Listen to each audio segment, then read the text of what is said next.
కీర్తనల గ్రంథము 121వ కీర్తన, కరెక్ట్, మొదటి వచనం నుంచి. కొండల తట్టు నా కన్నులెత్తుచున్నాను, నాకు సహాయము ఎక్కడి నుండి వచ్చును? యెహోవా వలనే నాకు సహాయము కలుగును. ఆయన భూమి ఆకాశములను సృజించిన వాడు, ఆయన నీ పాదమును తొట్టిల్లనియడో. నిన్ను కాపాడువాడు కునుకడు, ఇశ్రాయేలును కాపాడువాడు కునుకడు, నిద్రపోడు. ఈ మాటలన్నీ చెప్పకముందు ఏమన్నాడు తెలుసా? కొండల తట్టు నా కన్నులెత్తుతున్నాను అన్నాడు. కానీ అనుగ్రహించబడాల్సింది ఎక్కడి నుంచి? మనుషుల దగ్గర నుంచా, లేకపోతే పరలోకం నుంచా? ఎస్. ఇది లోకంలో ఉన్నటువంటి అన్యులకి ఈ సంగతి తెలియదు. దేవుని వాక్యం ఎరిగిన మనకి తెలుసు. మనకు అనుగ్రహింపబడ్డది ఏదైనా సరే దేవుడి కృపతోనే మనకు అనుగ్రహించాడు. ఆయన అనుగ్రహించకపోతే మనం ఏది పొందలేమని మనకు తెలుసు. ఈరోజు మీలో చాలామంది చాలా అవసరాలు కలిగి ఉన్నారు, చాలా అక్కర్లు కలిగి ఉన్నారు, కొన్ని విషయాలు జరగాలని ఎదురు చూస్తూ ఉన్నారు, కొన్ని కార్యాల ముందు పెట్టుకొని వాటి నెరవేర్పు కోసం తహతహలాడుతున్నారు. కొంతమంది తల్లులు తమ పిల్లల్ని రక్షించుకోవాలని ఆశపడతా ఉన్నారు, తమ బిడ్డలకి మంచి ఉపాధి దొరకాలని ఆశపడతా ఉన్నారు, తమ పిల్లల ఫ్యూచర్ బాగుండాలని ఆరాటపడతా ఉన్నారు. అలాగున కొంతమంది పిల్లలు తల్లిదండ్రుల్ని మేము క్రమంగా చూసుకోవాలని ఆశపడతా ఉన్నారు. రైట్.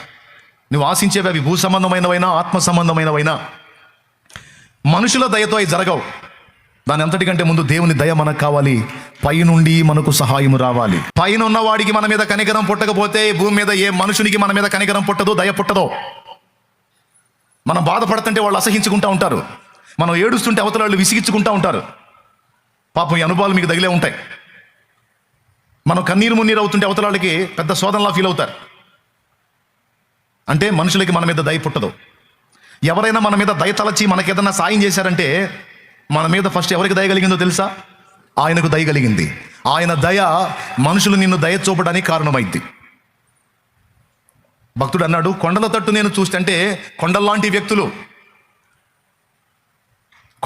వ్యక్తులకి వెళ్ళి నేను చూస్తే నాకు సహాయం ఎట్లా దొరికింది?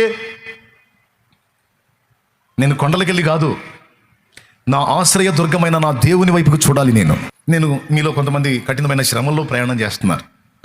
అవి ఏ విధమైన శ్రమలో నాకు తెలియదు. రోగాలతో కొంతమంది, అప్పులతో కొంతమంది, మానసిక వేదనలతో కొంతమంది, మార్పు లేని వ్యక్తులతో కొంతమంది, కార్యాలు విఫలమై కొంతమంది పాపం రకరకాల శ్రమలో నలుగుతున్నారు. మీరు రాసుకోండి, నీవు అనుభవిస్తున్న శ్రమ కూడా నీకు పరలోకము నుండి అనుగ్రహించబడకపోతే అది రాదు. పరలోకమందున్న దేవుడు అది నీవు ఫేస్ చేయడానికి ద్వారాలు తెరవకపోతే ఆ శ్రమ కూడా నీకు రాదు. ఆ మాట యోహాను చెబుతున్నాడు, నాకేం తెలుసు మరి. ఇప్పుడు మీరు చదవండి, పరలోకము నుండి ఎవనికైనాను ఏదైనాను అనుగ్రహింపబడకపోతే ఎవడును ఏదియూ పొందడు అన్నాడు.